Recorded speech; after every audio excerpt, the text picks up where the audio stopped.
Hello Gelovers, welcome back to my channel Trending Gelo. Kali ini kita akan rangkum alur serial TV India berbahasa Telugu dengan judul Daya. Serial ini dirilis tahun 2023, disutradarai oleh Vavan Sadineni dan dibintangi oleh JD Chakravarti. Karakter di serial ini diantaranya adalah Daya, seorang sopir mobil van yang mengangkut ikan. Ia punya istri bernama Alivelu. Daya punya teman baik bernama Prabha dan Chanti. Ada seorang jurnalis senior dan terkenal bernama Kavita. Kavita punya suami bernama Kausik dan dua orang rekan kerja yaitu Sabana dan Edaya. Karakter jahat di serial ini adalah Menteri Raju. Ia punya dua orang anak buah kepercayaannya yaitu si Bisu Kabir dan adik iparnya Ravindra. Serial ini bercerita tentang penemuan mayat di sebuah mobil van pengangkut ikan. Misteri mayat wanita ini kemudian menciptakan alur cerita yang terus berkembang, sekaligus membongkar tabir kejahatan yang tersembunyi di kota Kakinada. Dengan dalang utama dari kejahatan tersebut adalah seorang menteri. Seperti apakah keseruan dari cerita serial yang satu ini? Penasaran? Nah Gelovers, makanya simak rangkuman alur serial yang satu ini tanpa skip biar ketemu magisnya film ini. Dan jangan lupa subscribe agar bisa mendapatkan updatean terbaru film keren India lainnya spesial di channel Trending Gelo. Oke Gelovers, tanpa banyak basa-basi kita langsung ke TKP.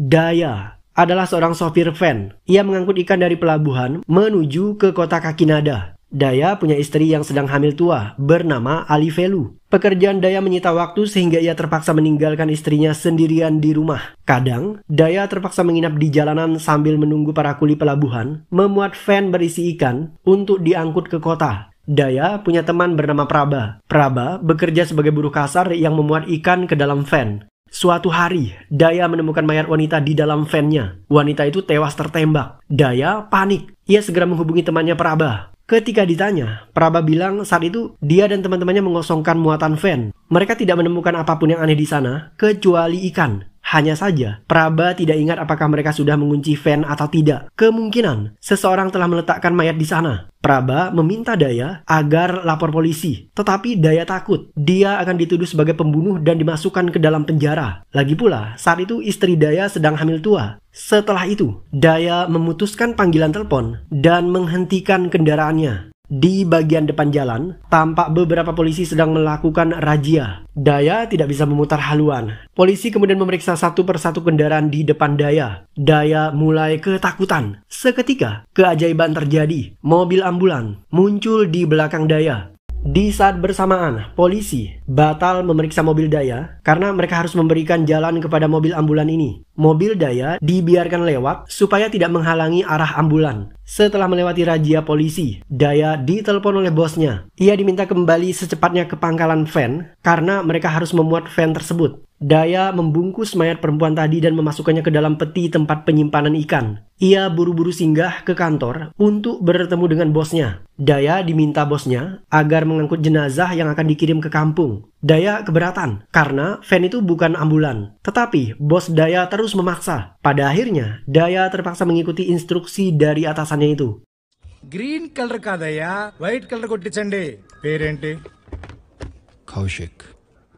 Seorang pria bernama Kausik datang ke kantor polisi. Kausik melaporkan jika istrinya hilang. Dan istri Kausik bernama Kavita. Betapa terkejutnya polisi ketika mereka mengetahui jika Kavita adalah jurnalis senior yang sangat terkenal. Ia bekerja di stasiun TV swasta. Kavita terkenal pemberani dan punya integritas. Ia selalu menyuarakan berita tentang keadilan bagi kaum perempuan dan kesetaraan gender. Bahkan, Kavita tidak takut terhadap siapapun. Suatu hari, Kavita dipanggil oleh bosnya Vijay. Vijay melarang Kavita untuk mengangkat kasus pemerkosaan terhadap seorang gadis. Pelaku pemerkosaan adalah seorang menteri. Dan politisi itulah yang meminta Vijay agar channel TV-nya tidak lagi memberitakan kasus pemerkosaan tersebut. Kavita tidak mau. Ia siap keluar dari perusahaan itu karena perusahaan TV lainnya sudah antri ingin menampung Kavita. Bagi Kavita, Kejujuran dan keadilan dalam sebuah berita menjadi hal yang prioritas. Bos Kavita tidak berani memecat Kavita karena dia adalah ujung tombak channel TV mereka. Kembali ke adegan saat ini. Daya bersiap membuang mayat di dalam danau. Seketika, seseorang menelpon. Penelpon misterius bertanya apakah kondisi mayat di dalam van baik-baik saja. Daya bingung. Siapa penelpon misterius itu? Dan bagaimana ia bisa tahu jika ada mayat di dalam van-nya? Yang lebih anehnya lagi adalah penelpon misterius itu bahkan tahu nama lengkap Daya, alamat tempat tinggal, dan juga istri Daya yang sedang hamil tua. Penelpon misterius ini melarang Daya membuang mayat itu. Ia meminta Daya mengamankan mayat tersebut untuk sementara waktu dan Daya harus menuruti perintah dari penelpon ini. Jika tidak, maka Daya dan keluarganya akan dihabisi. Daya singgah ke rumah duka. Sesuai permintaan bosnya, dia akan membawa jenazah menggunakan mobil van. Daya bertemu dengan seorang pria yang bernama Daud. Diketahui jika yang meninggal adalah ibu angkat Daud dan ia harus dimakamkan di kampung halamannya. Daya dan Daud berangkat bersama. Di tengah perjalanan, Daya berhenti sejenak untuk bertemu dengan temannya Praba. Daya membohongi Daud. Dia bilang jika Praba adalah mekanik yang memperbaiki AC mobil. Ketika bertemu Praba, Daya segera menceritakan semuanya termasuk tentang penelpon misterius yang mengancam Daya. Penelpon misterius itu meminta Daya untuk mengantar mayat menuju ke arah pelabuhan. Tetapi, Praba melarang Daya melakukan itu. Hal itu sangat beresiko. Wilayah pantai dipenuhi dengan penjagaan ketat para polisi. Mereka berdua bisa tertangkap. Praba bahkan bisa ikut-ikutan dijebloskan ke dalam penjara karena Praba adalah orang yang bertugas memuat barang-barang ke dalam van. Pada akhirnya, Praba mengusulkan sebuah ide gila. Mereka harus menukar kedua mayat tersebut. Daya awalnya tidak setuju dengan ide Praba, tetapi ia tidak punya pilihan. Kebetulan, kedua mayat itu sama-sama dibungkus menggunakan kain putih. Setelah menukar mayat, Praba ikut naik ke mobil dengan alasan ia harus memperbaiki AC mobil jika sewaktu-waktu AC-nya rusak. Praba ikut bersama Daya mengantar Daud menuju ke kampung halamannya. Mereka bahkan ikut dalam acara pemakaman. Seorang pria meminta Daud agar membuka penutup wajah jenazah yang akan mereka makamkan. Pria ini ingin melihat wajah almarhum untuk yang terakhir kali. Daya dan Praba mulai gelisah. Rahasia mayat yang ditukar itu bisa terbongkar. Ketika Daya dan Praba mulai bingung, di saat itulah Daud kemudian menjawab, "Sejak kecil aku tidak pernah melihat wajah ibu kandungku. Jadi aku juga tidak akan melihat wajah ibu angkatku untuk yang terakhir kali. Jika aku tidak melihat wajah ibuku, maka orang lain juga tidak boleh melihatnya." Jawaban Daud membuat Praba dan Daya merasa begitu lega. Satu, masalah mereka terselesaikan, tetapi masalah lain muncul. Ketika pulang dari kuburan, mendadak van mereka hilang dicuri oleh seseorang.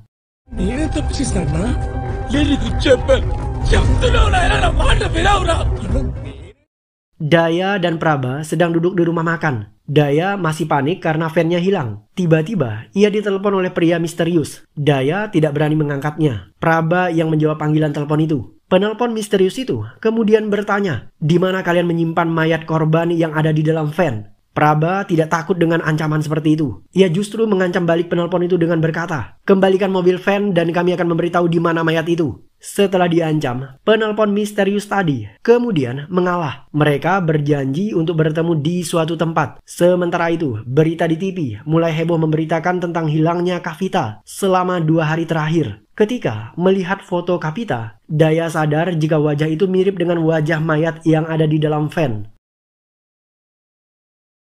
Daya dan Praba bertemu dengan penelpon misterius. Mereka diminta berlutut dan membelakangi van. Ternyata, penelpon misterius itu adalah seorang wanita. Sebelum wanita ini menyerang Daya dan Praba, teman mereka yang bernama Canti terlebih dahulu menyerang wanita itu.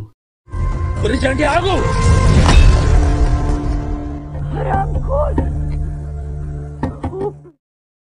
Daya, Praba, dan Canti berhasil menangkap penelpon misterius dan mereka mengurungnya di dalam freezer. Wanita ini bernama Sabana. Sabana adalah jurnalis perempuan yang bekerja sama dengan Kavita. Mereka berdua sebenarnya dilarang oleh atasannya Vijay untuk meliput kasus pemerkosaan terhadap seorang gadis. Pelaku pemerkosaan adalah seorang menteri yang aktif dalam dunia politik. Bahkan Vijay sudah menerima uang tutup mulut dari menteri tersebut. Kavita dan Sabana tidak mau tunduk kepada atasannya Vijay. Mereka tetap ingin menggali berita tersebut yang berujung pada hilangnya Kavita. Sebelum menghilang, Kavita dan Sabana berangkat ke kota Kakinada. Mereka ingin mendalami berita tersebut. Kavita meminta informasi dari kantor polisi setempat, tetapi polisinya tidak kooperatif. Mereka sudah dikendalikan oleh menteri yang bernama Raju.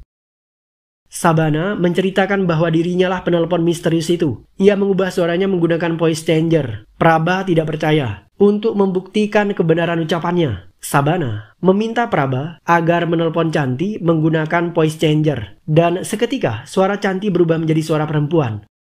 నార్మల్గానే మాట్లాడుతున్నా రేయ్ నువ్వు బయటికి రారా.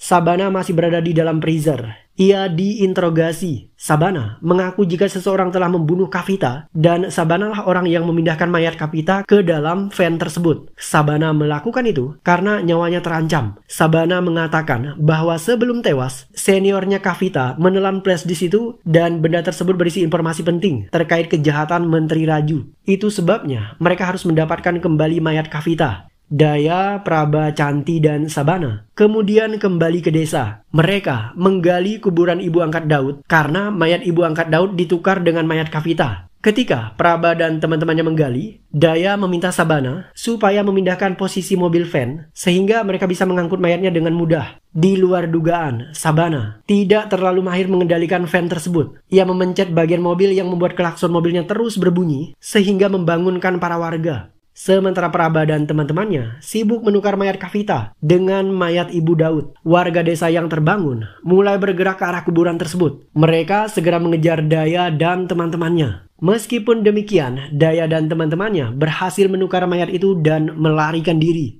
అయితే అలా ఎక్కడన్నా అక్కడ పెట్టండి. Kasus hilangnya jurnalis senior Kavita ditangani oleh polisi yang bernama Haris. Haris justru mencurigai suami Kavita yang bernama Kaushik. Meskipun Kaushik melapor kehilangan istrinya, tetapi tindak tanduk pria itu mencurigakan. Kaushik dan Kavita sudah lama menikah dan mereka dikaruniai seorang putri. Tetapi saat ini Kaushik menggugat cerai Kavita karena ia punya wanita idaman lain.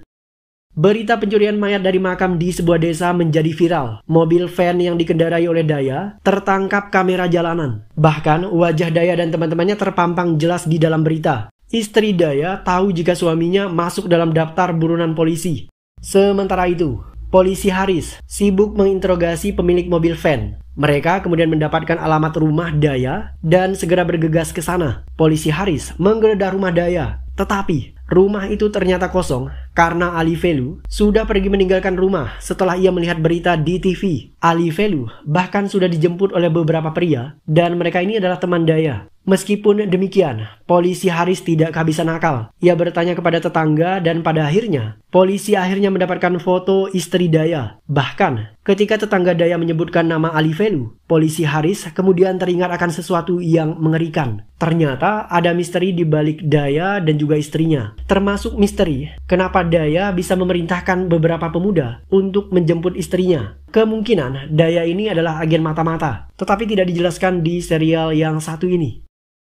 Sekelompok preman datang ke lokasi di mana Daya membawa mayat Kavita. Mereka adalah anak buah menteri. Daya membantai satu persatu penjahat tadi.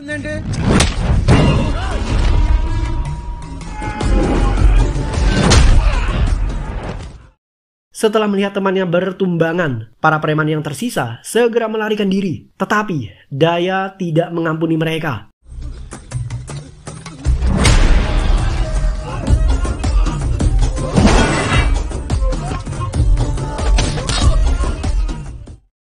Teman-teman Daya tidak menyangka jika selama ini Daya yang semula adalah pemuda pendiam dan terlihat lemah, ternyata sangat barbar dan jago bela diri. Ia berhasil memusnahkan semua penjahat. Sekarang Daya mengumpulkan semua mayat tadi dan ia memasukkannya ke dalam mobil. Ia dan Chanti mengangkut mayat itu dan membuangnya di suatu tempat. Ketika Daya membuang mayat itu, Prabha sibuk bertengkar dengan Sabana. Ia menuding jika Sabana sebagai biang kerok masalah karena wanita itu meletakkan mayat di dalam van mereka dan sekarang Prabha terseret dalam kasus itu. Sabana meminta maaf. Ia sengaja ingin menyembunyikan mayat Kavita dari incaran menteri karena Kavita menyembunyikan rahasia kejahatan menteri di dalam tubuhnya melalui sebuah flash disk. Semasa hidupnya, Kavita adalah jurnalis yang berani dan jujur dalam membela kasus seorang gadis yang bernama Swecha.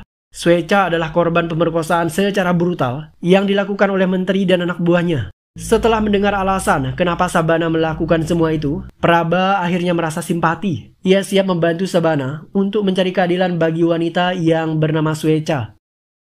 Selain Kavita dan Sabana, Edaya adalah jurnalis yang getol memberitakan kasus pemerkosaan Suecha. Bahkan mereka bertiga pernah merekam sesi wawancara dengan Suecha. Dalam wawancara tersebut, Suecha membongkar siapa dalang dibalik pemerkosaan terhadap dirinya. Dan orang itu adalah menteri di wilayah Kakinada. Suecha adalah seorang perawat di sebuah rumah sakit. Sementara Menteri Raju bekerja sama dengan seorang pebisnis dan mereka melakukan riset di sebuah rumah sakit. Rumah sakit tersebut dijadikan sampel dan anak-anak dijadikan kelinci percobaan. Sejumlah anak diberikan obat dan beberapa dari mereka meninggal dunia. Semua karyawan di rumah sakit tersebut memilih tutup mulut karena mereka takut terhadap menteri dan hanya Suecha yang berani bersuara. Suecha tidak terima anak-anak menjadi korban dan ketika Suecha protes, ia justru diperkosa. Ternyata menteri bekerja sama dengan inspektur polisi di kota Kakinada agar menutupi kasus pemerkosaan tersebut. Menteri dan anak buahnya merekam adegan pemerkosaan tersebut dan mengancam akan menyebarkan video itu ke internet jika Suecha berani membongkar kejahatan menteri. Sejak saat itu, Suecha memilih menutup diri dari media dan pada akhirnya ia berani buka suara setelah dibujuk oleh Kavita. Setelah mendapatkan pengakuan dari Suecha, Kavita mendatangi menteri dan menanyakan kebenaran dari kesaksian wanita itu. Menteri hanya bersikap tenang. Ia bahkan mengajak Kavita supaya bertemu di rumahnya agar mereka bisa ngobrol berdua dan menikmati kehangatan bersama di atas ranjang. Kavita tentu saja tersinggung dengan jawaban menteri. Ia segera pergi meninggalkan menteri bejat tersebut. Kembali ke adegan film saat ini. Setelah membuang mayat para preman, Daya kembali ke gudang di mana ia menyimpan mayat Kavita. Kali ini, Daya pulang dengan membawa seorang pemuda pemotong daging. Daya meminta pemuda itu supaya membelah tubuh Kavita agar mereka bisa mendapatkan kembali flash disknya. Sabana tidak setuju. Sabana hanya menginginkan seorang ahli bedah agar melakukan hal tersebut. Ia ingin menghargai tubuh almarhum Kavita. Masalahnya, mereka tidak punya koneksi ke dokter bedah dan waktu mereka terbatas. Daya dan Sabana akhirnya bertengkar. Karena Daya terus memaksa dan Sabana tidak punya pilihan lain, mereka pada akhirnya setuju jika tubuh Kavita dibedah oleh tukang jagal. Tukang jagal tersebut harus memulai adegannya dengan meminum alkohol. Sabana tidak tega menyaksikan semua itu. Ia memilih keluar dari gudang. Sementara Praba, ketika menyaksikan tubuh Kavita dipotong, ia justru muntah-muntah.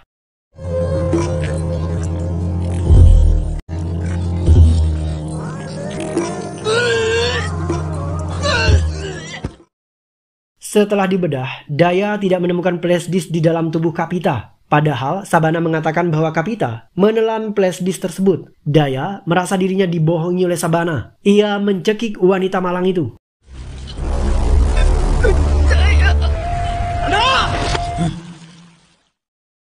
Sabana bersumpah bahwa ia tidak berbohong. Dia yakin jika Kavita telah menelan flash disk tersebut. Daya pada akhirnya berhenti mencekik leher Sabana ketika temannya Praba membentak dirinya.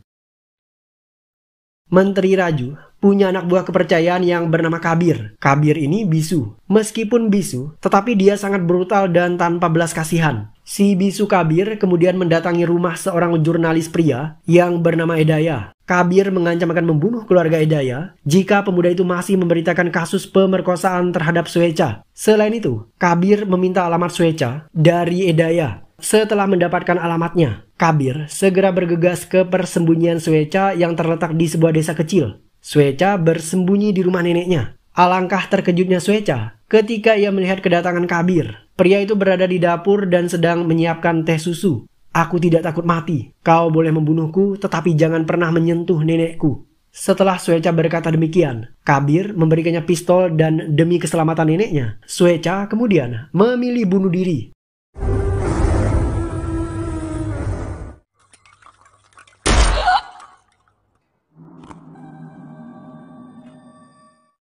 Daya bingung di mana flash disk itu disembunyikan oleh Kavita. Karena walaupun sudah mencari di sekujur tubuh Kavita, tetapi mereka tetap tidak menemukan flash disk itu. Karena flash disknya tidak ketemu, Daya segera mencari Suecha. Ia ingin meminta langsung informasi dari Suecha tentang kejahatan menteri. Ketika di dalam perjalanan, Daya menelpon ambulan yang mengangkut istrinya Alivelu. Orang-orang di ambulan ini ternyata patuh terhadap perintah Daya. para petugas yang ada di dalam mobil ambulan tadi ternyata bukan petugas biasa. Mereka bertukar pakaian dan berganti kendaraan. Bahkan, ambulan tadi diubah wujudnya menjadi mobil van biasa. Ali Velu kemudian turun dari ambulan dan naik ke atas perahu. Setelah itu, Ali Velu berhasil meloloskan diri dari raja polisi melalui transportasi air.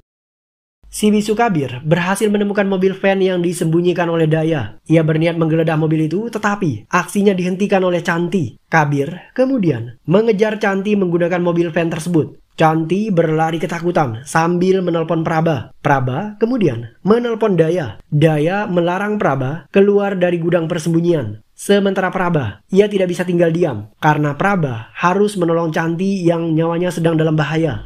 Setelah mengetahui jika Praba keluar dari gudang persembunyian, Daya terpaksa tidak jadi ke rumah Sueca. Ia memutar haluan. Daya bergegas kembali ke arah Canti. Sementara Sabana, ia ditinggalkan Praba di dalam gudang. Wanita itu ketakutan dan bermaksud menghubungi jurnalis Edaya. Tetapi ternyata teleponnya tidak diangkat karena Edaya dan istrinya sudah dibunuh oleh si bisu Kabir. Bahkan Kabir juga sudah membunuh nenek Sueca. Sabana memandang ke arah mayat Kavita yang sudah dibungkus menggunakan kain kapan. Ia teringat akan masa lalu mereka. Setelah mendatangi markas Menteri Raju, Kavita dan Sabana berada di atas perahu kayu. Mereka berbicara tentang strategi lanjutan untuk melawan Raju. Kavita mengaku, meskipun punya video pengakuan dari Sueca, tetapi mereka belum bisa menyeret Raju ke meja hijau karena testimoni Sueca masih lemah menjadi barang bukti. Tidak lama kemudian, ketika mereka sibuk berbicara, anak buah Raju muncul. Ia meminta rekaman video pengakuan Sueca. Kavita memegang flashdisk berisi rekaman itu dan ia tidak mau memberikannya kepada anak buah Raju. Kavita kemudian menelan flashdisk itu dan aksinya tersebut dilihat oleh Sabana. Hanya saja flashdisk itu tidak pernah ditemukan. Kemungkinan karena mayat Kavita dimutilasi oleh seseorang yang bukan ahli bedah. Ketika melihat Kavita menelan flashdisk itu, anak buah Raju kemudian menembak mati Kavita. Saat Kavita tertembak, Sabana mendorong anak buah Raju ke dalam laut. Cendai! Cendai! Praba berteriak memanggil temannya Canti, tetapi pemuda itu tidak menjawab. Setelah puas mencari, Praba akhirnya menemukan mayat Canti. Tidak lama kemudian, si bisu Kabir muncul dari belakang Praba. Sabana keluar dari gudang, tetapi ia justru bertemu dengan Kabir. Kabir bertanya, di mana Daya? Sabana bilang bahwa Daya pergi menemui Sueca, tetapi ia belum kembali hingga saat ini. Setelah itu, Kabir menyerang Sabana.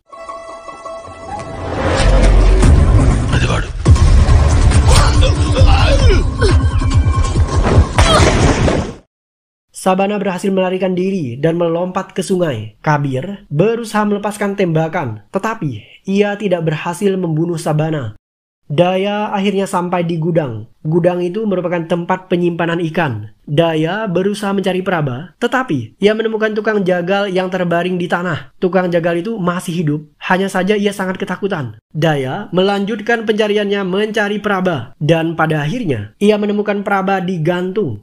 Praba ternyata sudah tewas tertikam. Ketika Daya terlena dengan mayat temannya Praba, di saat itulah si bisu Kabir muncul dan menodongkan pistol ke arah Daya. Tetapi sejurus kemudian,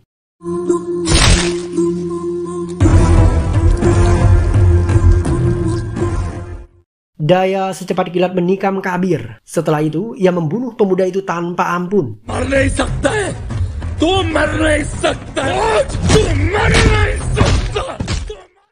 Nah, Gelovers, masih ingat dengan anak buah Raju yang menembak mati Kavita? Pemuda yang satu ini jatuh ke dalam laut karena didorong oleh Sabana. Tetapi, ia tidak tewas terbunuh. Anak buah Raju ini bernama Ravindra. Ravindra tidak hanya menjadi orang kepercayaan Raju, tetapi ia juga adik iparnya. Ravindra tahu jika Raju selalu memperkosa para wanita. Ia mulai membenci abang iparnya itu karena mengkhianati kakak Ravindra. Kebencian Ravindra terhadap Raju sudah memuncak. Ia kemudian menghadiahkan Raju seorang wanita ketika Raju sedang berulang tahun. Saat berada di atas ranjang, wanita pembunuh bayaran ini menghabisi Raju.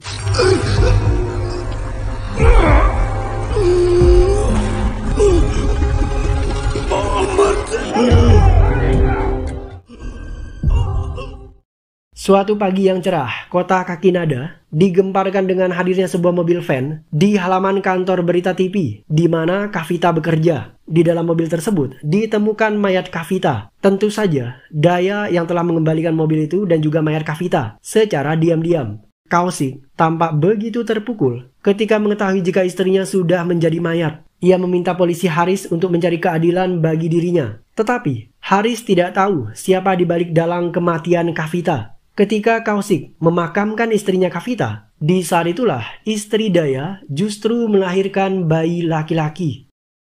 Setelah acara pemakaman selesai, Daya menitipkan sepucuk surat kepada putri Kaushik. Dalam surat itu, Daya menjelaskan jika pembunuh Kavita adalah Menteri Raju. Setelah mengetahui jika pembunuh istrinya tewas terbunuh, Kaushik akhirnya merasa tenang karena dendamnya telah terbalaskan. Sementara Sabana, ia selamat dari percobaan pembunuhan yang dilakukan oleh Kabir. Tidak dijelaskan bagaimana nasib Ravindra yang membunuh Raju dan inspektur polisi yang bekerja sama dengan Raju. Bahkan tidak dijelaskan juga siapa yang menjemput Alivelu menggunakan ambulan dan orang-orang ini begitu tunduk kepada perintah Daya. Sepertinya semua misteri ini akan terjawab di serial selanjutnya. Sementara Daya dan istrinya Alivelu memilih hidup tenang dengan tinggal di desa, jauh dari hiruk pikuk kejahatan.